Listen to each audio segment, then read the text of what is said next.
നമ്മളെ നിയന്ത്രിക്കണം ആദ്യം. അല്ലാഹു നമുക്കതിന് തൗഫീഖ് നൽകട്ടെ.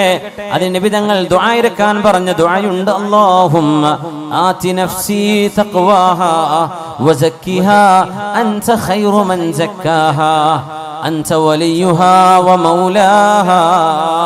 ഹബീബായ തങ്ങൾ പഠിപ്പിച്ച ദുആയാണിത്. അല്ലാഹുവേ ആതി നഫ്സി തഖ്വാഹാ, എൻ്റെ ശരീരത്തിന്റെ എൻ്റെ നഫ്സിനെ നിയന്ത്രിക്കാനുള്ള കഴിവ് നീ എനിക്ക് നൽകണേ റബ്ബേ. ഒരു മനുഷ്യൻ അവനവനെ കൺട്രോൾ ചെയ്യാൻ പറ്റാത്തൊരവസ്ഥ, അത് വലിയ അപകടമാണ്. നമുക്ക് നമ്മുടെ ഇമോഷൻസ്, നമ്മുടെ വികാരങ്ങള്, നമ്മുടെ വിചാരങ്ങള്, നമ്മുടെ തോന്നലുകള്, നമ്മുടെ വികാര വിക്ഷോഭങ്ങള് ഇത് നിയന്ത്രിക്കാൻ കഴിയാതെ വരുന്നത് വലിയൊരു ദുരന്തമാണ്. അല്ലാഹുവിനോട് ചോദിച്ച് പ്രാർത്ഥിച്ച് പഠിക്കണം. ഈ ദുആ നമ്മൾ ശരിക്ക് പഠിച്ചു വെക്കണം. അല്ലാഹുമ്മ റബ്ബേ ആതി നഫ്സി തഖ്വാഹാ, എൻ്റെ ശരീരത്തിന് ആവശ്യമായ ബോധം തഖ്വയും നിന്നെ കുറിച്ചുള്ള ഭയപ്പാടും നീ തന്നെ നൽകണേ റബ്ബേ. വസക്കിഹാ, എൻ്റെ ശരീരത്തെ നീ ശുദ്ധിയാക്കി തരണമേ. അൻത ഖൈറു മൻ സക്കാഹാ, നീയാണല്ലോ റബ്ബേ ശരീരത്തെ ഏറ്റവും നന്നാക്കി തരുന്നവൻ.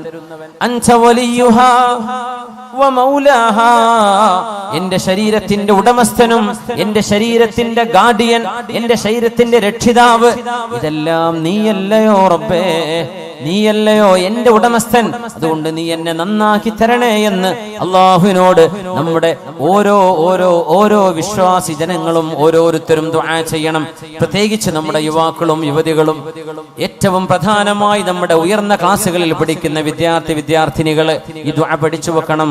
ഒന്ന് ചൊല്ലി നോക്കൂ, നമുക്ക് ഒരുമിച്ച് ചൊല്ലാം. അല്ലാഹുമ്മ ആതി നഫ്സി തഖ്വാഹാ വസക്കിഹാ അൻത ഖൈറു മൻ സക്കാഹാ അൻത വലിയുഹാ വമൗലാഹാ. ഒരുപക്ഷേ നമ്മൾ കേട്ടു പരിചയപ്പെട്ട പ്രാർത്ഥനയാകും ഇത്. എപ്പോഴും ഇടക്കിടക്ക് തിന്മകളിലേക്ക് ചിന്ത വരുമ്പോൾ ദുആ ഇറക്കണം. റബ്ബേ എന്നെ നീ കാത്തുരക്ഷിക്കണമേ. ഒരു നേരത്തെ, ഒരു സെക്കൻഡ് നേരത്തെ നമ്മുടെ ചിന്തയിൽ വരുന്ന ഒരു ഭ്രമം മതിയാകും ജീവിതം തകരാൻ. ഒരു സെക്കൻഡ് നേരത്തെ നമ്മുടെ ശരീരത്തിന് തോന്നുന്ന ശഹ്വത്ത്, വൈകാരികമായ ഒരു ചിന്ത, ചുറ്റുപാടുകളെ സംബന്ധിച്ച് ബോധമില്ലാതെ, ശറഅനെ കുറിച്ച് ബോധമില്ലാതെ, അല്ലാഹുവിനെ കുറിച്ചും ഹബീബിനെ കുറിച്ചും ബോധമില്ലാതെ നമ്മൾ എടുക്കുന്ന ഒരു എടുത്തുചാട്ടമോ ഒരു വിവരക്കേടോ ജീവിതം മുഴുവൻ തകരാൻ അത് മതിയാകും. അല്ലാഹുവിനോട് കാവൽ ചോദിക്കണേ. അല്ലാഹുമ്മ ആതി നഫ്സി തഖ്വാഹാ വസക്കിഹാ അൻത ഖൈറു മൻ സക്കാഹാ അൻത വലിയുഹാ വമൗലാഹാ. മഹാനായ റബീഅ ഇബ്നു ഖുസൈം റളിയല്ലാഹു തആല അൻഹു കരഞ്ഞ് ശരീരമാസകലം മെലിഞ്ഞുണങ്ങിയിട്ട് മഹാൻ പറയുന്നു, വല്ലാഹി ഇൻഷാ അല്ലാഹു ലാ യസ്അലുനി റബ്ബി അന്നി വഖഅതു ബിഫാഹിശത്തിൻ അബദാ. അല്ലാഹുവിനോട് ദുആ ഇറക്കുകയാണ്. അല്ലാഹുവിന്റെ മുമ്പിൽ ശപഥം ചെയ്തു പറയുന്നു റബീഅ റളിയല്ലാഹു അൻഹു, വല്ലാഹ്, അല്ലാഹുവിനെ തന്നെയാണ് സത്യം. ഈ വാക്ക് പോലെ നമുക്കൊരു ധൈര്യപ്പെട്ട് പറയാൻ കഴിയോ? ധൈര്യപ്പെട്ട് പറയാൻ കഴിയുമോ? വല്ലാഹി, അല്ലാഹുവിനെ തന്നെയാണ് സത്യം. ഇൻഷാ അല്ലാഹ്, ഇൻഷാ അല്ലാഹ് ലാ യസ്അലുനി റബ്ബി അന്നി വഖഅതു ബിഫാഹിശത്തിൻ അബദാ. എന്നോട് അല്ലാഹു ഒരിക്കലും എന്തുകൊണ്ട് റബീഅേ നിങ്ങൾ ഒരു വ്യഭിചാരം ചെയ്തു എന്ന് എൻ്റെ റബ്ബനോട് ചോദിക്കുന്ന അവസ്ഥ ഉണ്ടാവരുത്.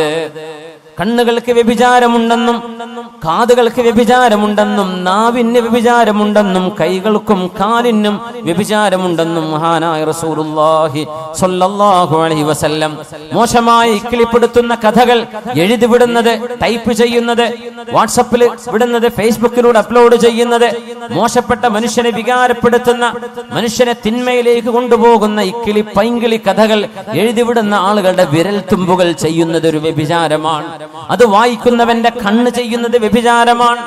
അത് കേൾക്കുന്നത് വ്യഭിചാരമാണ്. അത്തരം വിഷയങ്ങൾ അറിയാനും ആസ്വദിക്കാനും നടന്നു പോകുന്നത് കാലുകൊണ്ട് ചെയ്യുന്ന വ്യഭിചാരമാണ്. അത് മനുഷ്യന്റെ ജനനേന്ദ്രിയം ഒന്നുകിൽ ശരിവെക്കും, അല്ലെങ്കിൽ അതിനെ എതിർക്കും. ശരിവെച്ചാൽ അതിനർത്ഥം അവൻ ശരിയായ തിന്മയിൽ ചെന്ന് പതിക്കുന്നു.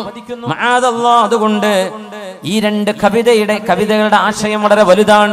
നമ്മൾ ഒറ്റക്കിരിക്കുമ്പോഴോ ആരാരും അറിയില്ലെന്ന് തോന്നുമ്പോഴോ നമ്മുടെ ഖൽബിന്റെ ഉള്ളിൽ പറയണേ, എന്നെ അല്ലാഹു കണ്ടുകൊണ്ടിരിക്കുകയാണ്. വഇദാ ഖലൗത ബിരീബത്തിൻ ഫീ ദുൽമത്തിൻ വഇദാ ഖലൗത ബിരീബത്തിൻ ഫീ ദുൽമത്തിൻ والنفس داعية إلى الطغيان فاستحي من نظر الإله وقل لها إن الذي خلق الظلام يراني. അല്ലാഹു നമുക്ക് ആ ബോധം നൽകട്ടെ. നമുക്ക് നമ്മെ നിയന്ത്രിക്കാനുള്ള കഴിവ് നാളെ ഖബറിൽ പോയി കിടക്കുമ്പോൾ വേണ്ടില്ലായിരുന്നുവെന്ന് പശ്ചാത്തപിക്കുന്ന, നമ്മളെ തെറി പറയുന്ന, നമ്മളെ ശപിച്ചു കളയുന്ന ജീവിതത്തിൽ വരുന്ന അബദ്ധങ്ങൾ ഉണ്ടാവരുതേ. നാളെ മഹ്ശറായിലേക്ക് നമ്മുടെ കിതാബ് നൽകപ്പെടുമ്പോ, യാ അബ്ദി, എന്റെ ദാസനെ, ഹൽ വലമക ഹഫളതി, നിന്റെ കർമ്മങ്ങൾ എഴുതി വെക്കാൻ ഞാൻ നിശ്ചയിച്ച എന്റെ മലക്കുകൾ, എന്റെ ഉദ്യോഗസ്ഥന്മാർ നിന്നോട് അതിക്രമം ചെയ്തിട്ടുണ്ടോ? നീ ചെയ്യാത്തത് നീ ചെയ്തുവെന്ന് നിന്റെ പേരിൽ എഴുതി വെച്ചതാണോ? എന്റെ മലക്കുകളോട് നിനക്ക് വല്ല അന്യായം തോന്നുന്നുണ്ടോ? നീ ചെയ്യാത്തത് അവർ ചെയ്തു എന്ന് പറയുകയും നീ ചെയ്ത നന്മകളെ അവർ എഴുതാതിരിക്കുകയും ചെയ്തിട്ടുണ്ടോ എന്ന് അല്ലാഹു ചോദിക്കുന്ന നേരത്ത്, യാ വൈലതാ യാ ലൈതനീ ലം അത്തഖിദ് ഫുലാനൻ ഖലീലാ എന്ന് നാശമേ, എന്റെ നാശമേ എന്ന് വിളിച്ചു പറയുന്നൊരു ഗതികേട് അല്ലാഹു നമ്മൾ ആർക്കും വരുത്താതെ റബ്ബ് തആല അല്ലാഹു നമ്മെ കാത്തുരക്ഷിക്കട്ടെ. ഇമാമുനാ ബുഖാരി റഹ്മത്തുള്ളാഹി അലൈഹി സ്വഹീഹ് എഴുതി വെച്ച മഹാനവറുകൾ പറഞ്ഞു, വല്ലാഹി മാ കദബ്തു കദിബതൻ, ഞാൻ എന്റെ ജീവിതത്തിൽ ഒരു നുണ പോലും പറഞ്ഞിട്ടില്ല. വലഗ്തബ്തു മുസ്ലിമാ, ഒരു മുസ്ലിമിനെ പോലും ഞാൻ ഗീബത്ത് പറഞ്ഞിട്ടില്ല. മുൻദു അലിംതു അന്നൽ ഗീബത തസ്രി ബി അഹ്ലിഹാ, ഗീബത്ത് പറഞ്ഞാൽ അത് പറയുന്ന ആളുടെ രസമാണ്. കൂടെയുള്ള ആളുകൾ ചിരിച്ചിന്ന് വരും, കൈയടിച്ചിന്ന് വരും, തക്ബീർ ചൊല്ലിന്ന് വരും. പക്ഷേ ഒരു ഗീബത്ത് പറഞ്ഞാൽ അത് പറയുന്നവന്റെ അമലുകൾ പൊളിച്ചു കളയുന്നതാണ് എന്ന് ബോധ്യപ്പെട്ടതിന്റെ ശേഷം കളവ് പറഞ്ഞാൽ ആ കളവ് പറയുന്ന ആളിന് അല്ലാഹുവിന്റെ കോപമുണ്ടാകുമെന്ന് ഞാൻ മനസ്സിലാക്കിയ കൊച്ചുനാള് മുതൽ എന്റെ ജീവിതത്തിൽ ഞാൻ കളവ് പറഞ്ഞിട്ടില്ലെന്നും ഒരാളെയും ഞാൻ മോശമായി പറഞ്ഞിട്ടില്ലെന്നും ഇമാമുനാ ബുഖാരി മുഹമ്മദ് ബിൻ ഇസ്മാഈലുൽ ബുഖാരി റഹ്മത്തുള്ളാഹി അലൈഹി, ഇന്നത്തെ ഉസ്ബെക്കിസ്ഥാനിൽ അന്തവിഷമം കൊള്ളുന്ന മഹാൻ, ഉസ്ബെക്കിസ്ഥാന്റെ തലസ്ഥാന നഗരിയായ ടാഷ്കന്റിൽ നിന്ന് ഒരു 300 കിലോമീറ്റർ അകലെ സമർഖന്ദിൽ മഹാനായ ഇമാം ബുഖാരി തങ്ങളുടെ മഖാമുണ്ട്. അവിടെ സിയാറത്ത് ചെയ്യാൻ കഴിയും. ഇമാമുനാ ബുഖാരി ലോകം ഹദീസിന്റെ വെളിച്ചം കൊണ്ട് ലോകത്തെ പ്രഭയാക്കി തന്ന അൽ മുഹദ്ദിസുർ റബ്ബാനി വൽ ആലിമുസ് സുബ്ഹാനി മഹാനായ മുഹമ്മദ് ബിൻ ഇസ്മാഈലുൽ ബുഖാരി റഹ്മത്തുള്ളാഹി അലൈഹി, മാ കദബ്തു കിദ്ബതൻ, ഒരു നുണ പോലും ഞാൻ ജീവിതത്തിൽ പറഞ്ഞിട്ടില്ല. നുണ മോശമാണെന്നും അത് തെറ്റാണെന്നും ഞാൻ മനസ്സിലാക്കിയ നാള് മുതൽ ഞാനൊരു നുണയും പറഞ്ഞിട്ടില്ല എന്ന് പറയണമെങ്കിൽ ഇതൊരു ധൈര്യമാണ്. നമുക്കത് പറയാൻ കഴിയോ? വലഗ്തബ്തു മുസ്ലിമൻ, ഒരു മുസ്ലിമായ മനുഷ്യനെയും ഞാൻ ഗീബത്തും പറഞ്ഞില്ല. ഇത് പറയാനുള്ള ഒരു കരുത്ത്, ഒരു തരത്തിലുള്ള ധൈര്യം മഹാനായ ഇമാമുനാ ബുഖാരി റഹ്മത്തുള്ളാഹി അലൈഹി. അതുകൊണ്ട് മുഅ്മിനേ, നമ്മൾ ഇന്ന് ചർച്ച ചെയ്യുന്ന വിഷയം തിന്മകൾ കാണുമ്പോൾ ആ തിന്മകൾ തിന്മയാണെന്ന് വിളിച്ചു പറയാനും തിന്മകളെ തിരുത്താനും തിന്മകൾ നടക്കാതെ ഈ രാജ്യത്തെ, നമ്മുടെ നാടിനെ, മനുഷ്യ സമൂഹത്തെ മൃഗങ്ങളുടെ സ്വഭാവങ്ങളിൽ നിന്ന് മനുഷ്യത്വത്തിലേക്ക് തിരിച്ചു കൊണ്ടുവരാൻ ചെറിയവർക്കും വലിയവർക്കും ആണുങ്ങൾക്കും പെണ്ണുങ്ങൾക്കും അവർക്ക് ഇടപെടേണ്ട അനിവാര്യതയുണ്ട്. പ്രത്യേകിച്ച് ഇന്ന് അവനവന്റെ ചിന്തകളും ആശയങ്ങളും ഒരാളെയും വേദനിപ്പിക്കാതെ എന്നാൽ തെറ്റുകൾക്ക് തിരുത്ത് ലോകത്തിന് പറഞ്ഞു കൊടുക്കാനുള്ള മീഡിയ സംവിധാനങ്ങൾ ഓരോരുത്തരുടെയും കയ്യിലുണ്ടായിരുന്നിട്ട് എന്തുകൊണ്ടൊരു തിരുത്ത് നമ്മൾ കൊടുത്തില്ല എന്ന് അള്ളാഹു ചോദിച്ചാൽ ഞാൻ പറഞ്ഞാൽ അത് ആര് കേൾക്കാനാണ് എന്ന ഒരു മറുപടി 21ാം നൂറ്റാണ്ടുകാർക്ക് പറയാൻ കഴിയില്ല. ഈ ഫേസ്ബുക്കും വാട്സപ്പും ഉള്ള കാലത്ത് തിന്മകളെ തിന്മകളായിട്ട് തന്നെ അതിനെ മനസ്സിലാക്കുകയും അത് തിരുത്താനുള്ള ആഹ്വാനം നടത്തുകയും ചെയ്യേണ്ട അനിവാര്യത ഹബീബായ നബി തങ്ങൾ പറഞ്ഞു. മുൻ സമുദായങ്ങൾ നശിപ്പിക്കപ്പെട്ടു പോയവരുണ്ട്. എത്രയോ ആളുകൾ നമ്മൾ പെട്രയെ കുറിച്ച് പറയും. ജോർഡാനിന്റെ ഭാഗമാണ് പെട്ര. ജോർഡാനിന്റെ ഈസ്റ്റിലേക്ക്, നോർത്ത് ഈസ്റ്റിലേക്ക്, സൗദി അറേബ്യയുടെ നോർത്ത് വെസ്റ്റിലേക്ക് മദായിൻ സാലിഹ്, അതിനിപ്പുറത്ത് പെട്ര, ആ പ്രദേശങ്ങൾ സമൂദ് ഗോത്രക്കാർ, സാലിഹ് നബി അലൈഹിസ്സലാമിന്റെ ആളുകൾ ജീവിച്ചു പോയ സ്ഥലം ഇന്ന് ടൂറിസ്റ്റ് കേന്ദ്രങ്ങളാണ്. അത് ടൂറിസത്തിന്റെ സ്ഥലങ്ങളല്ല എന്നാ ഖുർആൻ പറയാം. അത് അദാബിന്റെ സ്ഥലങ്ങളാണ്. നിങ്ങൾ അതിലൂടെ കടന്നു പോകുമ്പോ ഇല്ല അൻതും ബാഖൂൻ, കരഞ്ഞുകൊണ്ടല്ലാതെ സ്വഹാബികളെ ഇതിലെ കടന്നു പോകരുത് എന്ന് നബി തങ്ങൾ തബൂക്കിലേക്ക് പോകുമ്പോൾ പറഞ്ഞു കൊടുത്തിട്ടുണ്ട് സല്ലല്ലാഹു അലൈഹി വസല്ലം. ആ മലകൾ വലിയ വലിയ പർവ്വതങ്ങളാണ് അവര് വീടുകളാക്കി കൊത്തിയെടുത്തത്. ഇന്നൊന്ന് വെറുതെ നെറ്റിലൊന്ന് പെട്ര എന്ന് അടിച്ചു നോക്കിയാൽ കാണാൻ പറ്റും. സമൂദുകാർ യൻഹിതൂന മിനൽ ജിബാലി ബുയൂത, അവര് പർവ്വതങ്ങളെ തുരന്ന് വീടുണ്ടാക്കിയവരാണ് എന്ന് ഖുർആൻ പറഞ്ഞതിനെ ശരിക്കും കാണണമെങ്കിൽ ഒരു ഗൂഗിൾ ഇമേജസിൽ പെട്ര PETRA പെട്ര എന്നടിച്ചു കൊടുത്താൽ മനസ്സിലാവും. സമൂദുകാരുണ്ടാക്കി വെച്ച മലകൾ പർവ്വതങ്ങളെ വീടുകളാക്കി മാറ്റിയ ഇന്നും അവിടെ നിലനിൽക്കുന്നു. ആരെങ്കിലും പിന്നെ അവിടെ പോയി പാർത്തോ? ആരും പാർത്തില്ല. എന്തേ? ആ സമുദായം നശിപ്പിക്കപ്പെട്ടു പോയവരാണ്. പിന്നെ ആരും അവിടെ അനന്തരെടുത്തിട്ടില്ല. വാപ്പാന്റെ വീട് വലിയ വലിയ മാമലകളാണ്, വലിയ ജനലും വാതിലുമുള്ള വലിയ വീടുകളായി കോട്ടകളാക്കി ഇവർ പണിതത്. ആരെങ്കിലും പാർത്തോ? ഇല്ല. അല്ലാഹു നശിപ്പിച്ചു. ഇറ്റലിയുടെ ഭാഗമായ ഒരു സ്ഥലമുണ്ട്, പ്യൂംപി എന്ന് പറയുന്ന സ്ഥലം. പ്യൂംപി വ്യഭിചാരം പച്ചയായി തെരുവുകളിൽ വ്യഭിചാരം നടത്തിയ ആളുകളാണ്. ആ വ്യഭിചാരത്തിൽ പ്രത്യേകത എല്ലാ അങ്ങാടികളുടെ ചുമരുകളിലും പുരുഷനും സ്ത്രീയുടെയും നഗ്നമായ രൂപങ്ങളും ചിത്രങ്ങളും പച്ചയായി എഴുതി വെച്ചിരുന്ന ചിത്രപ്പണിയെടുത്തിരുന്ന പ്യൂംപി എന്ന് പറയുന്ന നാട്ടുകാർ ഇറ്റലിക്കാരാണ്. ആ നഗരം അള്ളാഹു നശിപ്പിച്ചത്. ഇന്ന് അവിടെ ചരിത്രാവശേഷിപ്പുകളുണ്ട്. എന്താ? ആ പ്യൂംപിയിലേക്ക് കടക്കുമ്പോ ചെറിയ മക്കളെ, അതൊരു ഒരു മ്യൂസിയം സിറ്റിയാണിന്ന്. അല്ലാഹു തആല പാറകൾക്കുള്ളിലെ തിളച്ചുമറിയുന്ന ഭൂമിക്കുള്ളിലെ ലാവ, അഗ്നിപർവ്വതം ഉണ്ടാകുമ്പോഴുണ്ടാകുന്ന ലാവ പ്യൂംപി നഗരത്തിലേക്ക് അടിച്ചു വന്ന് വ്യഭിചാരത്തിൽ ഏർപ്പെട്ടിരുന്ന ആണിന്റെയും പെണ്ണിന്റെയും ദേഹത്തിലൂടെ ആ ചുട്ടുപൊള്ളുന്ന കുഴമ്പ് പോലെയുള്ള പാറയുടെ അള്ളാഹുവിന്റെ ഈ ലാവയുടെ ആ ഒരു ലായനി ദേഹത്തുകൂടെ കവിഞ്ഞു പോയപ്പോ കിടന്ന കിടപ്പിൽ കല്ലുകളായി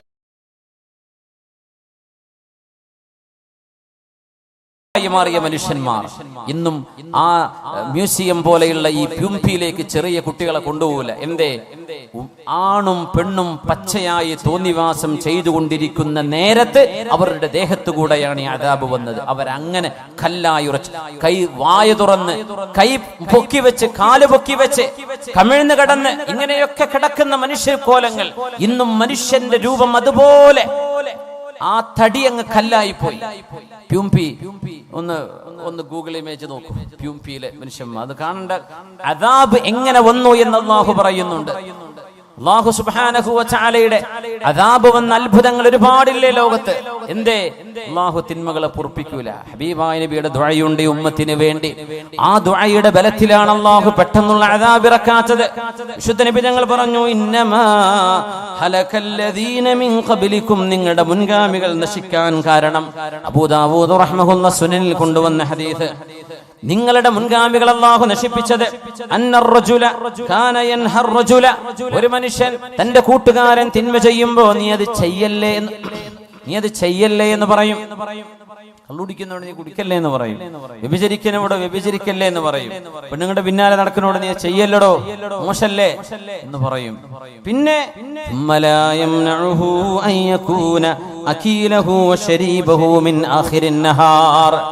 രാവിലെ തന്റെ കൂട്ടുകാരൻ തെറ്റ് ചെയ്യുമ്പോ അവനോട് പറയും, ചെയ്യല്ലടോ, നീ എന്താണോ ഈ കാണിക്കുന്നത് എന്ന് പറഞ്ഞിട്ട് ആ തെറ്റ് ചെയ്യുന്ന അതേ ആളിന്റെ കൂടെ വൈകുന്നേരം ആകും പറയും, നമുക്ക് ഭക്ഷണം കഴിക്കാൻ പോവല്ലേ, എവിടേക്കാ പോവാ, നമുക്ക് ഇടക്കിടക്ക് പോവാ, നിലമ്പൂരിലേക്ക് പോവാ, കോഴിക്കോട്ടേക്ക് പോവാ. എന്നിട്ട് ഈ ആ തെറ്റ് ചെയ്തവൻ അവനോടായി വന്ന് രാവിലെ പറഞ്ഞത് നീ ചെയ്ത് തെറ്റാണത്, ചെയ്യല്ലേ എന്ന് പറഞ്ഞ അവന്റെ കൂടെ ആ തെറ്റിഷ്ടപ്പെടുന്നവനോട് കൂടെ തന്നെ പോയി ഭക്ഷണം കഴിക്കുകയും കൂടെ ഇരുന്ന് വെള്ളം കുടിക്കുകയും ചെയ്യും.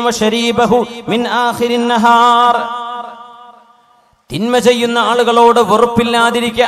ഒരു വിഷയം ഗൗരവത്തിൽ നമ്മൾ മനസ്സിലാക്കണം.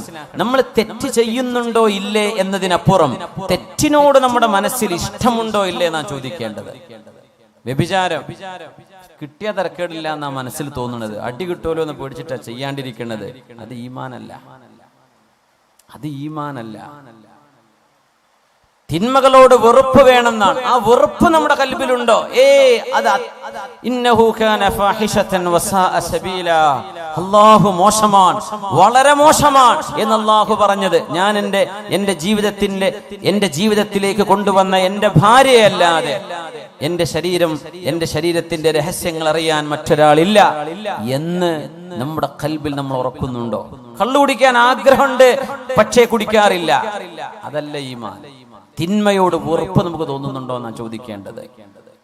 നമുക്ക് തിന്മയോട് വെറുപ്പുണ്ടോ? ഈമാനിന്റെ പ്രത്യേകത അതാണ്. അല്ലാഹുമ്മ ഹബ്ബിബ് ഇലൈനൽ ഈമാൻ വസയ്യിൻഹു ഫീ ഖുലൂബിനാ വകർരിഹ് ഇലൈനൽ കുഫ്റ വൽ ഫുസൂഖ വൽ അസ്യാൻ വഉലൈക ഹുമുർ റാഷിദൂൻ. ഒരു പ്രാർത്ഥന, ഖുർആനിന്റെ ആയത്തിൽ നിന്നുണ്ടാക്കിയ പ്രാർത്ഥന.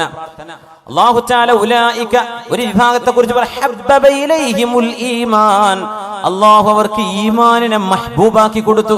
വിശ്വാസം, അല്ലാഹുവിലുള്ള വിശ്വാസം, പരലോകത്തേക്ക് റബ്ബിനെ കാണാൻ പോകണം, നാളെ വിചാരണയുണ്ട്, നാളെ ഖബറിന്റെ ഉള്ളിൽ ശിക്ഷയുണ്ട്, രക്ഷയുണ്ട്, നാളെ സിറാത്തുണ്ട്, മീസാനുണ്ട്, ഹിസാബുണ്ട്, സ്വർഗ്ഗമുണ്ട്, നരകമുണ്ട്, അല്ലാഹുവിനെ കാണുന്ന ഒരു ലിഖാ ഉണ്ട് എന്ന് വിശ്വസിക്കുന്ന ആ വിശ്വാസം ഖൽബിലേക്ക് ഇഷ്ടപ്പെടുകയും വസയ്യനഹു ഫീ ഖുലൂബിഹിം, അവരുടെ ഖൽബിൽ അല്ലാഹു വിശ്വാസം മനോഹരമാക്കി കൊടുക്കുകയും ചെയ്തു. അവരിൽ അല്ലാഹു നമ്മെ പെടുത്തി തരട്ടെ. വകറഹ ഇലൈഹിമുൽ കുഫ്റ വൽ ഫുസൂഖ വൽ അസ്യാൻ, പാപം ചെയ്യുന്നതും തോന്നിവാസം ചെയ്യുന്നതും അവിശ്വാസവും നിരീശ്വരവാദവും പറയുന്നതും പ്രവർത്തിക്കുന്നതും ചിന്തിക്കുന്നതും അവരുടെ ഖൽബിലേക്ക് അല്ലാഹു വെറുപ്പാക്കി കൊടുത്തു. റബ്ബിനോട് നമ്മൾ അത് ചോദിച്ചു വാങ്ങണം. അല്ലാഹുമ്മ ഹബ്ബിബ് ഇലൈനൽ ഈമാൻ വസയ്യിൻഹു ഫീ ഖുലൂബിനാ വകർരിഹ് ഇലൈനൽ കുഫ്റ വൽ ഫുസൂഖ വൽ അസ്യാൻ. തിന്മകളോട് വെറുപ്പുണ്ടാവലാണ് ഈമാനിന്റെ അടയാളം. ഇപ്പൊ ലോട്ടറി അടിച്ചാൽ എനിക്ക് അടിക്കാത്തോണ്ട് കുഴപ്പമില്ല, അടിച്ചു കഴിഞ്ഞാൽ ഞാൻ ഏതെങ്കിലും മൂലയിൽ മസല ഉണ്ടാക്കിയിട്ട് അത് ഹലാലാക്കും എന്നാണ് കൽബിന്റെ ഉള്ളിലുള്ളതെങ്കിൽ ഈമാനില്ല. കിട്ടാത്തോണ്ട് അടിച്ചു കിട്ടിയോക്കണ്ടേ, എന്തെങ്കിലും മസല ഉണ്ടാക്കിയിട്ട് ആ കാശ് ഇങ്ങോട്ട് കയ്യിലാക്കും, ഇതാണ് നമ്മുടെ ഉള്ളിലിരിപ്പെങ്കിൽ അതല്ല ഈമാൻ. കള്ളുടിയന്മാരെ കാണുമ്പോഴേ എൻ്റെ ടേസ്റ്റ് എന്താണെന്ന് അറിയാൻ പൂതി ഉണ്ടായിരുന്നു, നടക്കൂലല്ലോ. ആ പൂതി വരാൻ പാടില്ല. വ്യഭിചാരം, ഒരുത്തങ്ങം വന്ന് പറയടോ ഞാൻ മറ്റോള ചാടിച്ചു, ഇവിടെ ചാടിച്ചു, എന്നെ കൊണ്ട് പറ്റിയിട്ടില്ലല്ലോ എന്നാ തോന്നണതെങ്കിൽ ആ പറയണോന്ന് ഈമാനില്ല. വെറുപ്പ്, തിന്മയോട് വെറുപ്പ് വരണം എന്നാ, അതാണ് ഈമാൻ. അത് നമുക്ക് വരുന്നുണ്ടോ എന്നാ വിഷയം. തിന്മയോട് വെറുപ്പ് എന്ത് മുമ്പ് കൊണ്ടുവന്ന് വെച്ചാലും ഞാൻ തൊടൂല എന്നതാണ്. മഹാനായ അബ്ദുല്ലാഹി ഇബ്നു ഹുദാഫത്തു സഹ്മി റളിയല്ലാഹു അൻഹു, ഉമറുൽ ഫാറൂഖ് റളിയല്ലാഹു അൻഹുവിന്റെ കാലത്തെ ഫാറൂഖ് റളിയല്ലാഹു അൻഹു മദീനക്കാരോട് മുഴുവൻ, ആ മഹാനുഭാവൻ റോമെന്ന് വരുമ്പോ മദീനക്കാരോട് മുഴുവൻ വിളംബരം ചെയ്തു. മദീനക്കാർ മദീനയുടെ ഗേറ്റിലേക്ക് വന്നു നിൽക്കണം. അന്ന് നഗരങ്ങൾക്ക് ഗേറ്റ് ഉണ്ടാവും. കരുളായിക്ക് ഒരു ഗേറ്റ് ഉണ്ടാവും, നിലമ്പൂർക്ക് ഒരു ഗേറ്റ് ഉണ്ടാവും, എടക്കരക്ക് ഒരു ഗേറ്റ് ഉണ്ടാവും. ആ ഗേറ്റിനുള്ളിൽ കടക്കാൻ പറ്റും എന്ന പോലെ. ഇവിടെ നമുക്ക് നമ്മുടെ നാട്ടിൽ ഗേറ്റൊന്നും ഉണ്ടായിട്ടില്ല. പക്ഷെ അറബ് രാജ്യങ്ങളിൽ സമർക്കന്ദിലും ബുഖാറയിലും ഇന്ന് പോയാൽ കാണാൻ പറ്റും പഴയ കാലത്തെ അവരുടെ കോട്ടയുടെ മതിലുകൾ. ഒരു നഗരത്തിന് ഭിത്തി ഉണ്ടാവും. മദീനക്കന്ന് ഭിത്തിയുണ്ട്. മദീനയുടെ ഭിത്തികളിലേക്ക് പുരുഷന്മാർ മുഴുവനും ഇറങ്ങിച്ചെല്ലണം. എന്നിട്ട് അബ്ദുല്ലാഹി ഇബ്നു ഹുദാഫത്തു സഹ്മി വരുമ്പോൾ ആ മഹാനുഭാവന്റെ നെറ്റിയിൽ മദീനക്കാർ മുഴുവനും ഉമ്മ വെക്കണം, ചുംബിക്കണം, ആ മഹാന്റെ നെറ്റിയിൽ മുത്തണം എന്ന് ഫാറൂഖ് റളിയല്ലാഹു അൻഹു ഉത്തരവിട്ട സ്വഹാബിയാണ് അബ്ദുല്ലാഹി ഇബ്നു ഹുദാഫത്തു സഹ്മി. എന്താ കാരണം എന്നറിയോ? എന്തിനാണ് മദീനക്കാർ മുഴുവൻ ആ മഹാനെ ചെന്ന് സ്വീകരിക്കണം? ഒരു കാരണമുണ്ട്. റോമക്കാരുമായി നടന്നൊരു യുദ്ധത്തിൽ ഒരുപാട് മുസ്ലിമീങ്ങളെ അവര് ബന്ദികളാക്കി പിടിച്ചപ്പോ മഹാനായ അബ്ദുല്ലാഹി ഇബ്നു ഹുദാഫത്തു സഹ്മി റളിയല്ലാഹു അൻഹുവിനെ പിന്തിരിപ്പിക്കാൻ ഏറ്റവും ഈമാനുള്ള ഒരാളെ, മുസ്ലിമീങ്ങളിൽപ്പെട്ട ഒരാളെ കൊണ്ടുവാ എന്ന റോമൻ എംപറർ ഉത്തരവിട്ടപ്പോ അന്ന് പിടിച്ചു കൊണ്ടുപോകപ്പെട്ടത് ഈ സ്വഹാബിയാണ്, അബ്ദുല്ലാഹി ഇബ്നു ഹുദാഫത്തു സഹ്മി റളിയല്ലാഹു അൻഹു. രാജാവ് ചോദിച്ചു, ഇസ്ലാം വിട്ടിങ്ങോട്ട് ക്രിസ്ത്യാനി മതത്തിലേക്ക് വാ. ഞാൻ വരൂല. നിനക്ക് എന്റെ അധികാരത്തിന്റെ പകുതി ഞാൻ തരാം. എന്റെ അധികാരത്തിന്റെ പകുതി. പഞ്ചായത്തിന്റെ പകുതിയല്ലേ കൊടുക്കണത്? റോമൻ എംപയർ എന്ന് പറഞ്ഞാൽ ഇന്നത്തെ യൂറോപ്പ് മുതൽ തുർക്കി മുതൽ ഇറാഖ് വരെ ജോർഡാനിലൂടെ കടന്നു പോകുന്ന പ്രവിശാലമായ ലോകത്തിന്റെ പകുതി. ഇന്നൊരു വീട് വെച്ചരാന്ന് പറഞ്ഞാൽ ഞാൻ ക്രിസ്ത്യാനോ ഏത് മതച്ചായിക്കോളൂ, എനിക്കൊരു വീട് കിട്ടിയാൽ മതി. ഇതാണ് മനുഷ്യന്മാരുടെ ഈമാന്റെ അവസ്ഥ.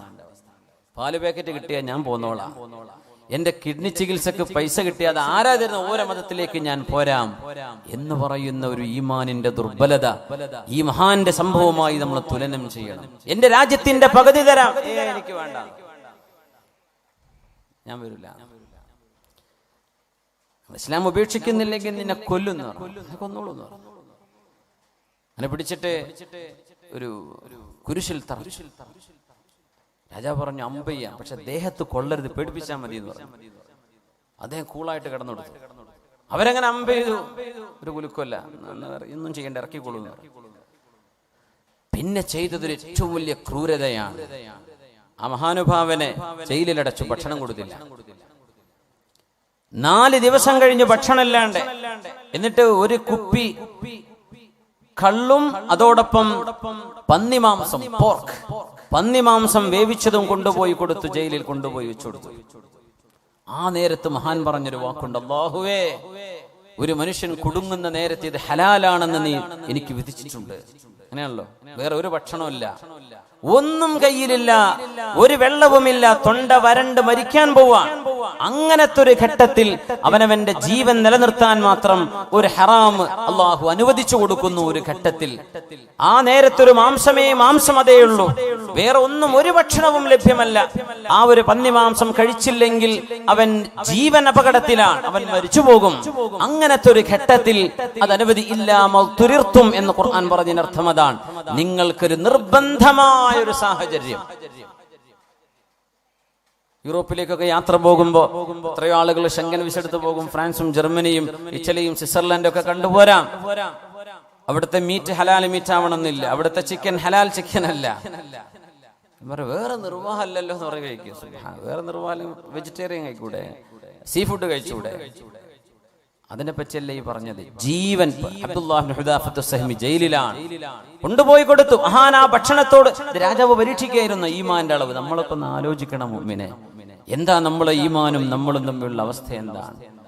ആ മഹാനൊരു വാക്ക് പറഞ്ഞവരുടെ മുമ്പിൽ, അല്ലാഹുവേ, ജീവിതത്തോട് മല്ലടിക്കുന്ന, മരണം മുന്നിൽ കാണുന്ന ഒരു മനുഷ്യന് ദാഹാർത്തനായവന്റെ മുമ്പിൽ നീ ഹറാമായ വെള്ളവും ഹറാമായ മദ്യവും നീ ഹലാല് പോലെ അനുവദിക്കുന്നുണ്ട് എന്ന് എനിക്കറിയാം റബ്ബേ.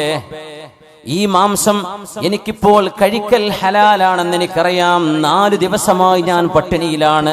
പക്ഷേ അല്ലാഹുവേ, ഈ മാംസവും നീ ഹറാമാക്കിയത് എന്നെ കൊണ്ട് കഴിപ്പിക്കുന്നത് കണ്ട്, ഞാൻ കഴിക്കുന്നത് കണ്ട് എന്റെ മതത്തോട്, ഞാൻ മതത്തിന്റെ വിശ്വാസങ്ങളോട് പിന്മാറി എന്ന് എന്നെ താറടിച്ചു കാണിക്കാൻ, അവർ സന്തോഷിക്കാൻ ചെയ്യുന്ന ഈ പരിപാടിക്ക് ഞാൻ കൂട്ടുനിൽക്കില്ല റബ്ബേ. ഞാൻ ഇങ്ങനെ മരിച്ചാലും അവരിങ്ങനെ ഇത് കണ്ട് സന്തോഷിക്കരുത്, ഞാൻ അവരെ സന്തോഷിപ്പിക്കാൻ അനുവദിക്കില്ല, ഞാനത് തൊടുന്നില്ല റബ്ബേ എന്ന് പറഞ്ഞ് അത് തൊടാതെ പോയ അബ്ദുല്ലാഹി ഇബ്നു ഹുദാഫത്ത് സഹ്മി രാജാവ് വീണ്ടും ഇവിടുന്ന് പുറത്തിറക്കി. 6-7 സ്വഹാബിമാരെ ഒരു വലിയൊരു ചെമ്പിൽ തിളച്ച എണ്ണയിൽ ജീവനോടെ കൊണ്ടുപോയിട്ടിട്ടുണ്ട്. നമ്മളൊക്കെ റോഹിംഗ്യൻ മുസ്ലിമീങ്ങളോട് ചെയ്യുന്ന അദാബ് കാണുമ്പോൾ മനസ്സൊക്കെ പടച്ചു പോകും. നമുക്ക് ഉറക്കം വരൂല, ആഴ്ചകളോളം ഭക്ഷണം കഴിക്കാൻ കഴിയില്ല റബ്ബേ. പാവം മനുഷ്യരോട് കാണിക്കുന്ന ക്രൂരത കണ്ടോ? സ്വഹാബികൾ അതിലേറെ സഹിച്ചു. 6-7 സ്വഹാബിമാരെ തിളച്ച എണ്ണ തിളപ്പിച്ചിട്ട് ജീവനോടെ അവിടെ പിടിച്ചു വെക്കപ്പെട്ട സ്വഹാബിമാർ പറഞ്ഞു, അബ്ദുല്ലാ, നീ പിന്മാറിയില്ലെങ്കിൽ നിന്നെ ഇതാണ് ഞങ്ങൾ ചെയ്യാൻ പോകുന്നത്. അദ്ദേഹം കരഞ്ഞു. എന്തിനാ കരച്ചിലെന്ന് ചോദിച്ചു. ഞാൻ കരയുന്നത് എനിക്കൊരു ശരീരമല്ലേ ഉള്ളൂ, ഇതൊന്ന് നിങ്ങൾ ഇട്ട് കഴിഞ്ഞാൽ എന്റെ തടി തീർന്നില്ലേ? എനിക്ക് ഇങ്ങനെ 1000 ശരീരം ഉണ്ടായിരുന്നെങ്കിൽ ഞാൻ കൊതിച്ചു പോവുകയാണ്. ഒന്നല്ലേ ഉള്ളൂ, ആ സങ്കടത്തോടാണ് ഞാൻ കരയുന്നത്. ഇത് കണ്ടപ്പോഴാണ് രാജാവിന് ബോധ്യപ്പെട്ടത്, ഇസ്ലാം, ഇവര് മുസ്ലിം ആകുന്നത് പൈസക്ക് വേണ്ടിയല്ല. ഇവർ ഇസ്ലാം സ്വീകരിച്ചത് സത്യം, ധർമ്മം, യുക്തിബദ്ധമായൊരു വിശ്വാസ പ്രമാണം, ഇത് ലോകത്ത് ഇത് മാത്രമുള്ളൂ എന്ന് ബോധ്യപ്പെട്ടതിന്റെ പേരിലാണ്.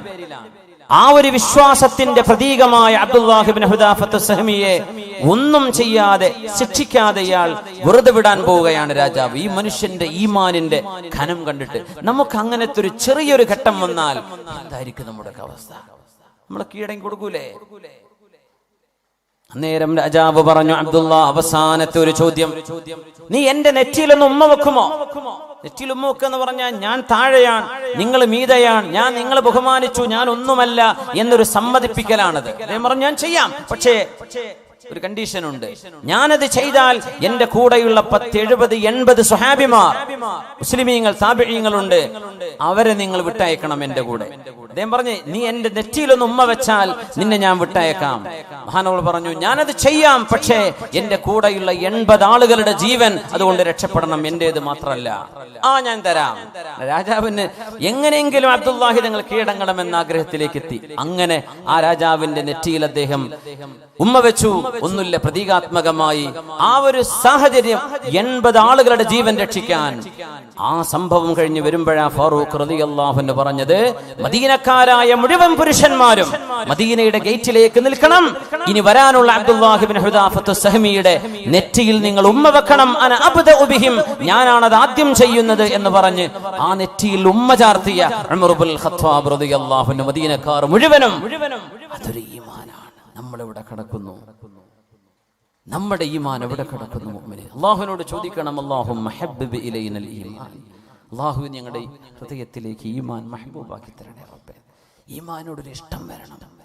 അത് നമ്മൾ പഠിക്കുമ്പോഴാണ് അതിനോട് ഇഷ്ടം വരിക, അറിയുമ്പോഴാണ് അതിനോട് ബഹുമാനം വരിക. അല്ലാഹുമ്മ ഹബ്ബിബ് ഇലൈനൽ ഈമാൻ وزينه في قلوبنا وكره إلينا الكفر والفسوق والعصيان وجعلنا من الراشدين. എഴുന്നേറ്റ് സ്വലാത്ത് ചൊല്ലിയിരിക്കാം. صلوا على النبي محمد وآله. اللهم صل على سيدنا محمد وعلى آل سيدنا محمد وبارك وسلم عليه. نقول وركشل يقول اللهم صل على سيدنا محمد وعلى آل سيدنا محمد وبارك وسلم عليه. نقول اللهم صل على سيدنا محمد وعلى آل سيدنا محمد وبارك وسلم عليه. ഇരിക്കുന്ന മുമ്പ് പേഴ്സൊക്കെ ഒന്ന് എടുത്ത് റെഡിയാക്കി വെക്കി. ആ തേങ്കുപ്പിയൊക്കെ ഒന്ന് കൊണ്ടുപോയി കൊടുക്കി. നമുക്ക് ഇൻഷാ അല്ലാഹ് പരിപാടിയുടെ ഇതിന്റെ ചെലവും പന്തലൊക്കെ കണ്ടറിയല്ലോ. നമ്മളെ വീട്ടിൽ ചെറിയ സൽക്കാരം ഉണ്ടാക്കാൻ എത്ര ചെലവ് വരും? 2 ഡർപ്പായ വാങ്ങിയാൽ തന്നെ. അപ്പോൾ ഇത് വലിയ ചെലവ് വരുന്ന നമ്മുടെ വിദ്യാർത്ഥി സുഹൃത്തുക്കളുടെ SKSF-ന്റെ നമ്മുടെ പ്രവർത്തകന്മാരുടെ കഠിനാധ്വാനമാണ്. നമുക്ക് എന്ത് ചെയ്യാം? ആദ്യം ഇത് കൊടുക്കി, തേങ്കുപ്പി കൊടുക്കി. ഇൻഷാ അല്ലാഹ് അത് ശിഫയുണ്ടെന്ന് അല്ലാഹുവിന്റെ ഖുർആൻ പറഞ്ഞ ഔഷധമാണ്. ചക്കര ഇറക്കിയതൊന്നല്ലല്ലോ, ഒറിജിനൽ അല്ലേ? മാഷാ അല്ലാഹ്. അതുകൊണ്ട് ധൈര്യമായിട്ട് വയറുവേദന വന്ന സ്വഹാബിയോട് നബി തങ്ങൾ, ജ്യേഷ്ഠന് വയറുവേദന, നബിയെ തേൻ കൊടുക്കുന്നു. തേൻ കുടിച്ചിട്ട് വയറുവേദന കൂടി. പൊന്നാര നബിയെ വയറുവേദന കൂടി, ഒന്നുകൂടി കൊടുക്കുന്നു. രണ്ടാമതും ഇപ്പോഴും പറഞ്ഞു, നബിയെ കുടിച്ചതിന് ശേഷം വീണ്ടും വയറുവേദന കൂടിയിരിക്കുകയാണ്. അല്ലാഹ് പറഞ്ഞത് സത്യമാണ്, നിന്റെ ജ്യേഷ്ഠന്റെ വയറാണ് നുണ പറഞ്ഞത്. കൊടുക്ക് തേന്, അത് തന്നെയാണ് അതിന്റെ ഔഷധം എന്ന് പറഞ്ഞു. മൂന്നാമതും കൊടുത്തു, അതിൽ സുഖമായി. വളരെ സ്വഹീഹായ ഹദീസാണ്. ഇൻഷാ അല്ലാഹ് അല്ലാഹു ശിഫ നൽകട്ടെ. ബിസ്മില്ലാ. എല്ലാവർക്കും കൂടെ വാങ്ങിക്കാൻ എല്ലാവർക്കും തയ്യോ? ഉള്ളവരെന്തേ നല്ലൊരു സംഖ്യ കൊടുക്കുക. ഒരു 500 കുറയാതൊക്കെ കൊടുത്താൽ നമുക്ക് ഏകദേശം നമ്മുടെ ചെലവിലേക്കൊക്കെ കിട്ടുമെന്നും പറയാൻ പറ്റൂലല്ലേ? ഉണ്ടാവോ? ബിസ്മില്ലാ. ഒന്ന് ഞാൻ എടുത്തു, ബാക്കി എന്ത് ചെയ്യാം? എല്ലാവരും വാങ്ങിക്കും. ബിസ്മില്ലാ. നമ്മൾ അരിക്കോട്ട് ഇങ്ങനെ തേൻ കൊടുത്തിട്ട് ഞാൻ വിളിച്ചു നോക്കിയപ്പോൾ അവർക്ക് തേൻ്റെ കാര്യം മുതലായിട്ടില്ല എന്നാണ്. ഓരോരുത്തർ 50, 10 കൊടുത്തിട്ട് വാങ്ങിയ തേൻ കുപ്പി തരൂല പറയാൻ വയ്യല്ലോ സംഘാടകർക്ക്. അപ്പം അങ്ങനെ ആയിപ്പോയത്. ഒരു വാങ്ങിയത് തന്നെ പിന്നെ കടായിപ്പോയി. അപ്പം അങ്ങനെ ആയി പോകരുതേ. എല്ലാവരും ഒന്ന് സഹകരിക്കണേ. നിങ്ങളൊന്നും ഇപ്പം ഇങ്ങനെ കിട്ടിക്കോണമെന്നില്ല. ഇവിടെ എന്ത് ചെയ്യുക? അള്ളാഹിൻ്റെ ഹദറത്തിലേക്ക് എത്തിയ സ്ഥലിക്ക് എന്ത് ചെയ്യുക? നന്നായിട്ട് സഹായിക്കുക. ആ പ്രയാസങ്ങളും ബുദ്ധിമുട്ടൊക്കെ അള്ളാഹു തആല സലാമത്താക്കി തരട്ടെ. ഒരു 500 മിനിമം എന്ന് ഞാൻ പറയാം. പറ്റുന്നവർ, അല്ലാത്തവർ നിങ്ങളടുത്ത് അതിൽ താഴെ ഉള്ളൂ, വേറെ ഒന്നും നിങ്ങളടുത്തില്ല എന്ന് അള്ളാഹു നിങ്ങൾക്കും അറിയാം.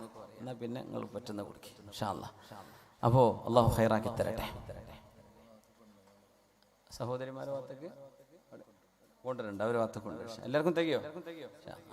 അത് കഴിഞ്ഞിട്ട് മതി, ബാക്കി നമുക്ക് ബക്കറ്റ് കൊടുക്കാം ഇൻഷാ അല്ലാഹ്. ആർക്കെങ്കിലും സ്വതക്ക ചെയ്യാൻ താല്പര്യം ഉണ്ടെങ്കിൽ ഇൻഷാ അല്ലാഹ് അള്ളാഹു തൗഫീഖ് ചെയ്യട്ടെ. അതുകൊണ്ട് മുഅ്മിനേ, ബിസ്മില്ലാഹിർ റഹ്മാനിർ റഹീം. لعن الذين كفروا من بني إسرائيل على لسان داود وعيسى بن مريم ذلك بما عصوا وكانوا يعتدون كانوا لا يتناهون عن منكر فعلوه لبئس ما كانوا يفعلون.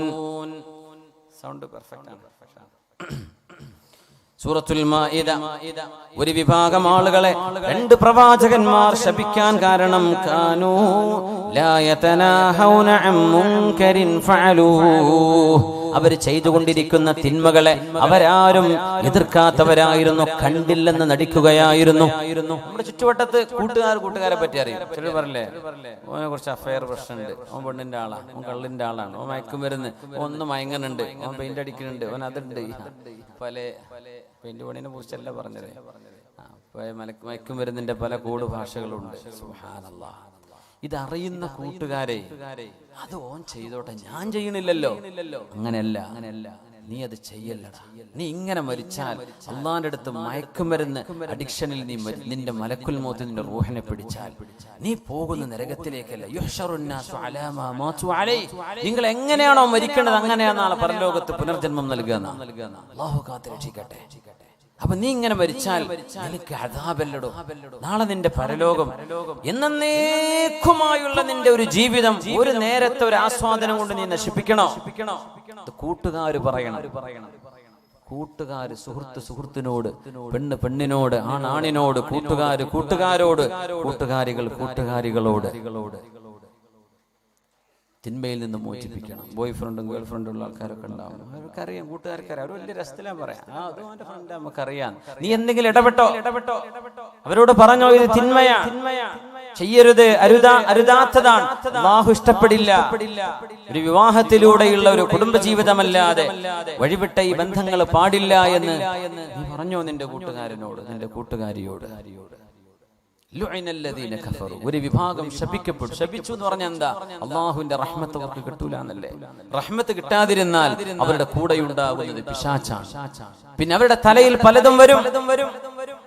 മക്കളെ അറുത്തു കൊല്ലുന്നതും, കാമുകന് വേണ്ടി ഭർത്താവിനെ തലക്കടിച്ചു കൊല്ലുന്നതും, വീടും കുടുംബവും നാടും എല്ലാം ഉപേക്ഷിച്ച് ഒരു നേരത്തെ തലക്ക് പിടിക്കുന്ന ഒരു ഭ്രാന്ത് കൊണ്ട് പ്രേമം തലക്ക് കയറി 2 കുഞ്ഞിന്റെ ഉമ്മയും 3 കുഞ്ഞിന്റെ ഉമ്മയും 2 കുഞ്ഞിന്റെ വാപ്പയും 3 കുഞ്ഞിന്റെ വാപ്പയും ഇറങ്ങി ഓടുന്നതും പിശാച് തലയിൽ കയറിയത് കൊണ്ടല്ലേ. ഒരു നേരം ബോധമുണ്ടെങ്കിൽ ഇത് ചെയ്യോ? അവസാനം കുറച്ചു നേരം കഴിഞ്ഞ് പെട്രോൾ കഴിഞ്ഞ് വണ്ടി നിൽക്കുമ്പോഴാണ് ഓർമ്മ വരും, എന്തിനിപ്പോ ഞാനിതൊക്കെ ചെയ്തത്, ഇത്രയേ ഉണ്ടായിരുന്നുള്ളൂ, ഇതിനാണിപ്പോ ഞാൻ ഈ ലോകം മുഴുവൻ ഇളക്കി മറിച്ചത്, കോടതി വരാന്തകളും ഒച്ചപ്പാടും ബഹളങ്ങളും ഒക്കെ ഉണ്ടാക്കിയത് ഇതിനായിരുന്നോ എന്ന് തിരിച്ചറിയുമ്പോഴേക്കും കാര്യം കൈവിട്ടു പോയിട്ടുണ്ടാകും. കാനൂ ലാ യതനാഹൗന അൻ മുൻകരിൻ ഫഅലൂഹ്, അവര് ചെയ്യുന്ന തിന്മകൾ കാണുമ്പോൾ അവരാരും അത് എതിർക്കാറില്ലായിരുന്നു. നബി തങ്ങൾ പറഞ്ഞല്ലോ സല്ലല്ലാഹു അലൈഹി വസല്ലം, രാവിലെ തിന്മകൾ ചെയ്യുന്ന ആളുകളെ കാണുകയും അവരെ എതിർക്കുകയും ചെയ്യുന്നവർ അവരോടൊരു വെറുപ്പ് തോന്നാതെ വൈകുന്നേരം അവരുടെ കൂടെ ഇരുന്ന് ഭക്ഷണം കഴിക്കുന്നവരായിരുന്നു. അതുകൊണ്ടാണല്ലോ അനഹുമുല്ലാഹു വഹവലഹും ഖിറദതൻ വഖനാസീർ, അല്ലാഹു അവരെ കുരങ്ങുകളായും പന്നികളായും രൂപം മറിച്ചത്. അതിന് കാരണം തിന്മകളോടൊരു വെറുപ്പ് തോന്നാത്തത്. ആദ്യം തിന്മകളോട് വെറുപ്പ് തോന്നണം. ബാങ്ക് പലിശയാണ്, ബാങ്ക് ജോലി പലിശയുമായി ബന്ധപ്പെട്ട ജോലിയാണ്, അള്ളാഹുവിനോട് യുദ്ധം ചെയ്യുന്ന പരിപാടിയാണ്. അത് ഏത് രാഷ്ട്രീയ സംഘടനക്കാർ നേതൃത്വം കൊടുത്താലും ബാങ്ക് പരിപാടി നമുക്ക് പാടില്ലാത്തതാണ്. അത് ഹറാമു തന്നെ. അതിനൊന്നും നമ്മള് സംഘടനകളോ രാഷ്ട്രീയ പാർട്ടികളോ ഉണ്ടാക്കി അതിന്റെ പിന്നാലെ കൂടി വലിയ സംഭവമാക്കേണ്ട ഒരു കാര്യമില്ല. അത് ഹലാലും ഹറാമും ആഖിറവും പരലോകവും ഇല്ലാത്ത ഒരു വിഭാഗം ആളുകൾ ലോകത്ത് എന്നുണ്ടാവും. അത് അവർ നടത്തിക്കോട്ടെ. അവര് നടത്തിക്കോട്ടെ. നമ്മൾ പറയില്ല ഒരു ജോലിയും കിട്ടിയില്ല, ബാങ്ക് ജോലി കിട്ടിയ നാട്ടില് ബാങ്ക് മാനേജറായി ജോലി കിട്ടിയ ഞാൻ കയറുമായിരുന്നു. റെക്കമെൻഡേഷൻ നടക്കുക. നമ്മുടെ പാർട്ടി നേതാവ് ഉണ്ടല്ലോ, ജില്ലാ നേതാവിന്റെ കാല് പിടിച്ചേക്കാം. എന്തിന് നമ്മൾ നടക്കുന്നു? ഒരു ഹറാമ് നമ്മൾ ചോദിച്ചു വാങ്ങാനോ വെറുതെ കിട്ടിയെടുക്കാൻ പാടില്ലാത്ത സംഗതിയാണ്. നമ്മളെന്താ പറയാ, എന്താ ശമ്പളം 70,000, 80,000, 1 ലക്ഷം, 1.5 ലക്ഷം, പിന്നെ എടുത്തൂടെ? നമുക്കൊക്കെ എന്ത് ഈമാൻ. അള്ളാഹു യുദ്ധം പ്രഖ്യാപിച്ച വിഷയമാണ് പലിശയുടെ ഇടപാടുകളോട് അള്ളാഹു യുദ്ധം പ്രഖ്യാപിച്ചു. അള്ളാഹുവിനോട് യുദ്ധം ചെയ്യുന്നതിന് തുല്യമാണ്. ആ ഒരു സിസ്റ്റം ലോകത്തുണ്ടാവാൻ പാടില്ലെന്നാണ് ഇസ്ലാമിന്റെ കാഴ്ചപ്പാട്. ഒരു മനുഷ്യന്റെ സഹായം ആവശ്യമായ രംഗത്ത് അവന് സഹായം കൊടുക്കുന്ന കാശ് കൊണ്ട് അവനെ ചൂഷണം ചെയ്യരുത്. പലിശരഹിത വായ്പാ പദ്ധതികൾ നമ്മൾ തയ്യാറാക്കുക. പലിശയുമായി ബന്ധപ്പെട്ട ഒരു ജോലിയും ഒരു മുസ്ലിമിന് എടുക്കാൻ പറ്റൂല. അതിന് ഞാൻ ആര് എതിർത്ത് എന്ത് ക്ലിപ്പിറക്കിയിട്ടും കാര്യമില്ല. മുസ്ലിമിനത് പറ്റൂല. ഞാൻ മുസ്ലിമിനെ പറയുന്നത്. മുസ്ലിം അല്ലാത്ത പലരും ഇതൊരു പക്ഷേ യൂട്യൂബിലൊക്കെ കേട്ടേക്കാം. നിങ്ങൾ മിണ്ടാണ്ടിരുന്നാൽ മതി. ഇത് മുസ്ലിമീങ്ങളോട് ഈമാനുള്ളവരോടാണ് ഞാൻ പറയുന്നത്. നമുക്കത് പാടില്ല. വെറുതെ കിട്ടിയാലും പാടില്ല. കിട്ടിയ തരക്കേടില്ല എന്നാണ് മനസ്സിലുള്ളത്. അപ്പൊ തിന്മയോട് വെറുപ്പില്ല എന്നതിന്റെ അർത്ഥം. അത് കുറ്റകരമാണ്.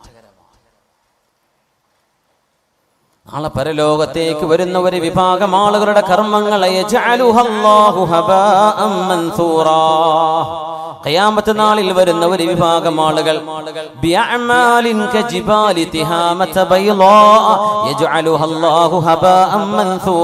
മഹാനായ സൗബാൻ റളിയല്ലാഹു അൻഹു ഉദ്ധരിക്കുന്ന ഹദീസ്, സ്വഹീഹായ ഹദീസ്.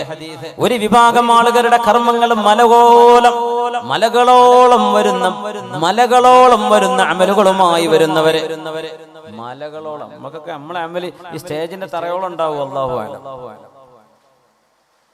മലകളോളം അമലുമായി വരുന്നവര് അല്ലാഹു പൊടിപൊടിയാക്കി കളയുമെന്നാണ്. അല്ലാഹു സ്വീകരിക്കൂല. ഭയങ്കരമായ ദിക്റും സലാത്തും ഹജ്ജും കൊല്ലം ഉംറയും ഒക്കെ ചെയ്തിട്ടുണ്ട്.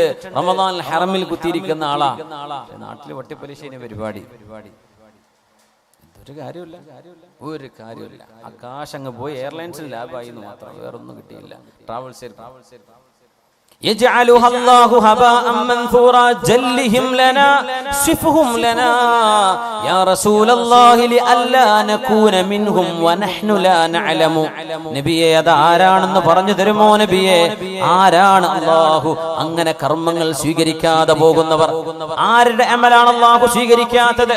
ഞങ്ങൾ പറഞ്ഞു കൊടുത്തു. ആരാണെന്നറിയുമോ?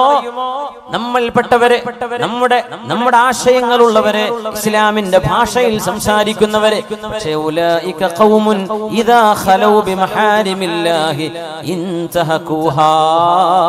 അല്ലാഹുവിന്റെ ഒരു ഹറാമിന്റെ അവസരം കിട്ടിയാൽ ഞാനത് ചെയ്യും എന്ന് മനസ്സിൽ കൊണ്ടു നടന്ന ആളുകളാണ് അവര് ചെയ്തവരാണെന്നല്ല ഖുർആൻ പറഞ്ഞത്.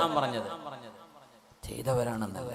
ദീനിന്റെ നേതൃത്വം കൊടുക്കുന്നവരെ, ഉസ്താദുമാര് വരും, മുഅല്ലിം, ചെറിയ ക്ലാസ്സിലെ 1-ാം ക്ലാസ് മദ്രസ പഠിപ്പിക്കുന്ന ആള് മുതല്, അങ്ങ് സ്വദർ മുതല്, വഅദ് പറയുന്ന ആള് മുതല്, മുദർരിസ് മുതല്, ഖാദി മുതല്, ഖാദിൽ ഖുദാത്ത് മുതല്, എല്ലാവിധ മുഫ്തിമാരുടെ മുഫ്തിമാര് മുതല്, എല്ലാ ലോകത്തിന്റെ പണ്ഡിതന്മാര്, വിദ്യാർത്ഥിനികള് മുഴുവൻ, ഇൽമിനുമായി ബന്ധപ്പെട്ട മുഴുവൻ ആളുകൾ ഒക്കെ ഭയങ്കരമാണ്. പക്ഷേ ഇദാ ഖലൗ ബിമഹാരിമില്ലാ, ആരാരും അറിയില്ല എന്ന് കണ്ടാൽ, ഒരു തെറ്റിന് അവസരം കിട്ടിയാൽ അവരത് ചെയ്യുന്ന മനസ്സുള്ളവരായിരുന്നു. അത്തരം ആളുകളുടെ അമല് എത്ര വലിയ അമലാണെങ്കിലും അല്ലാഹു സ്വീകരിക്കില്ലെന്ന് പരിശുദ്ധ റസൂൽ സ്വല്ലല്ലാഹു അലൈഹി വസല്ലം. എന്താ അതിന്റെ വിഷയം എന്നറിയോ? ഈമാൻ കടന്നിട്ടില്ല. എന്തേ? തെറ്റ് ചെയ്യാൻ അവസരം ഇല്ലാത്തതുകൊണ്ടൊന്നും കുരുത്തക്കേടില്ലാണ്ട് പോയതാണ്. നേരെ മറിച്ച് വ്യഭിചാരത്തിന്റെ അവസരമുള്ള ഒരു സാഹചര്യത്തിൽ ജീവിച്ച ഒരാൾ വേണമെങ്കിൽ കിട്ടും, വേണമെങ്കിൽ വിളിച്ചാൽ ഇറങ്ങി വരും. അല്ലെങ്കിൽ തിന്മയുടെ സാഹചര്യം റെഡിയാണ്. അല്ലെങ്കിൽ മദ്യപാനം, അല്ലെങ്കിൽ മയക്കുമരുന്ന് പറ്റിയ ടീമുണ്ട് നമ്മുടെ നാടുകളിലുള്ള. എനിക്കറിയില്ല ഇവിടുത്തെ നമ്മുടെ നെടുങ്കയത്തിന്റെ അവസ്ഥ എന്താണെന്ന് അറിയില്ല, നമ്മുടെ ഒന്നും നോക്കിയിട്ടൊന്നുമില്ല. പക്ഷേ ഒരുവിധം ടൂറിസ്റ്റ് കേന്ദ്രങ്ങൾ, വെള്ളച്ചാട്ടവും തടാകങ്ങളൊക്കെ ഉള്ളൊരു കാടുകള് ഒക്കെ കള്ളും കുപ്പിയായിരിക്കും ഉണ്ടാവുക. സുബ്ഹാനല്ലാഹ്. മനുഷ്യന്മാര് കയറി കള്ളുടിക്കാൻ വരിക. പുഴയിലൊക്കെ വെള്ളം കുറഞ്ഞാൽ ആ നല്ല രസമുള്ള തണുത്ത കാറ്റടിച്ച് വീശുന്നിടത്ത് പോയിരിക്കാൻ നല്ല രസമാണ്. ഇവിടെയൊക്കെ നല്ല പുഴ ഉണ്ടല്ലേ, കേരളയിലെ പുഴക്കല്ലേ. ചൂടുകാലങ്ങളിൽ അവിടെ പോകുന്നവര് കള്ളും കുപ്പിയിട്ടാ പിന്നെ വരുന്നത്. രാവിലെ ചെന്ന് നോക്കുമ്പോ ഇവിടെ നല്ല മദ്യം പൊളി മാത്രല്ല, അതിന്റെ കൂടെ കള്ളും കുടിച്ചിട്ടുണ്ട് എന്ന് പിന്നെ ചെല്ലുന്നവർക്ക് ബോധ്യപ്പെടുന്നു. അപ്പേ എന്താണിത്? ഒരവസരം കിട്ടാത്തത് കൊണ്ട് ഇവനൊന്നും ചെയ്തില്ല. പക്ഷേ അവസരം കിട്ടിയവരൊക്കെ അടിച്ചു പൊളിച്ചു. എനിക്കും അവസരമുണ്ടായിരുന്നെങ്കിൽ ഞാനത് ചെയ്യുമായിരുന്നു എന്നാണ് മനസ്സെങ്കിൽ ഇത്തരം ആളുകളുടെ അമലും അല്ലാഹു സ്വീകരിക്കില്ലെന്ന് മഹാനായ അഷ്റഫുൽ ഖൽഖ് റസൂലുള്ളാഹി സ്വല്ലല്ലാഹു അലൈഹി വസല്ലം. അതുകൊണ്ടാണ് തിന്മകളെ കാണുമ്പോൾ അത് ചെയ്യരുതേ എന്ന് പറയൽ ബാധ്യതയുണ്ട് നമുക്ക്. നമ്മുടെ നഫ്സിനോട് ആദ്യം പറയണം, പിന്നെ കൂടെയുള്ള ജനങ്ങളോട്. നമ്മൾ തെറ്റ് ചെയ്യാത്തവരായതുകൊണ്ടല്ല പറയണത്, നമ്മളൊക്കെ തെറ്റ് ചെയ്യുന്നവരാണ്. കുല്ലു ബിനി ആദമ ഖത്വാ വഖൈറുൽ ഖത്വാഈന തവ്വാബൂൻ. ആദം നബി അലൈഹിസ്സലാമിന്റെ മക്കളായ ആണും പെണ്ണും തെറ്റ് ചെയ്യും. തെറ്റ് ചെയ്യലല്ല വിഷയം, തെറ്റ് ചെയ്താൽ അവർ തൗബ ചെയ്യേണ്ടവരാണ്. തൗബ ചെയ്യാതെ ഇരിക്കുന്നവന്റെ കാര്യമാണ് വലിയ വിഷമുള്ളത്, പരിഭ്രമമുള്ളത്. ഖൈറുൽ ഖത്വാഈന തവ്വാബൂൻ. തെറ്റുകാരിൽ ഏറ്റവും നല്ലവര്, തെറ്റ് ചെയ്യുന്നവരിൽ ഏറ്റവും നല്ലവര് ആരാ? തെറ്റ് ചെയ്യുന്നവര് നല്ലവരുണ്ടോ? അതാരാ? അത്തവ്വാബൂൻ. അല്ലാഹുവിലേക്ക് തൗബ ചെയ്ത് മടങ്ങാൻ. റബ്ബേ പറ്റിപ്പോയി പടച്ചോനെ, ആ നേരത്തൊരു ബോധം ഉണ്ടായില്ല, മാപ്പാക്കി തരണേ റബ്ബേ. പടച്ചോനെ പുറത്തുതാ, അന്ന് വലിയ അറിവൊന്നും ഉണ്ടായിരുന്നില്ല റബ്ബേ, ഇതൊന്നും കേട്ടില്ലായിരുന്നു, എന്നോടാരും പറഞ്ഞു തന്നിട്ടില്ലായിരുന്നു റബ്ബേ. അങ്ങനെ ഒരു സംഘം കൂടി കോളേജിൽ നിന്ന് തുടങ്ങിയ ഏർപ്പാടുകളാണ്. അങ്ങനെ തിന്മ ചെയ്ത് ചെയ്ത് ചെയ്ത് മടുത്തു. തിന്മയിൽ ഒരു സമാധാനവുമില്ലാതെ ഒരു തിന്മ കഴിഞ്ഞാൽ മറ്റൊന്ന്. ഒരു വ്യഭിചാരം ചെയ്തവന് രണ്ടാമത് ചെയ്യാൻ തോന്നും, വേറൊരുത്തിനെ കിട്ടാൻ തോന്നും. അവളെ കഴിഞ്ഞാൽ വേറൊരുത്തിനെ വേണ്ടി വരും, അവള് കഴിഞ്ഞാൽ വേറൊരുത്തിയെ. ദുന്യാവുന്നവന്റെ ആശ തീരൂല. സുബ്ഹാനല്ലാഹ്. ഇതാണ് തിന്മകളുടെ അവസ്ഥ. ഒരിക്കലും മനസ്സമാധാനം തരില്ല. നേരെമറിച്ച് നീ നിക്കാഹ് ചെയ്ത് നിന്റെ ഭാര്യയാണ്, നീ നിക്കാഹിലൂടെ സ്വീകരിച്ച നിന്റെ ഭർത്താവാണ് സഹോദരി, അവരുടെ കൂടെയുള്ള ജീവിതത്തിൽ നിനക്ക് സംതൃപ്തി ഉണ്ടാകും. മറ്റേത് സംതൃപ്തിയില്ല. മനുഷ്യന്റെ ആഗ്രഹങ്ങൾ അടങ്ങാത്തത്, ഒരിക്കലും അടങ്ങാത്ത ഒരു വികാരജീവിയായി മനുഷ്യൻ അടിമപ്പെടുകയാണ്. എന്തിന്? തിന്മകൾ വാരിക്കൂട്ടാൻ വേണ്ടി മാത്രമോ?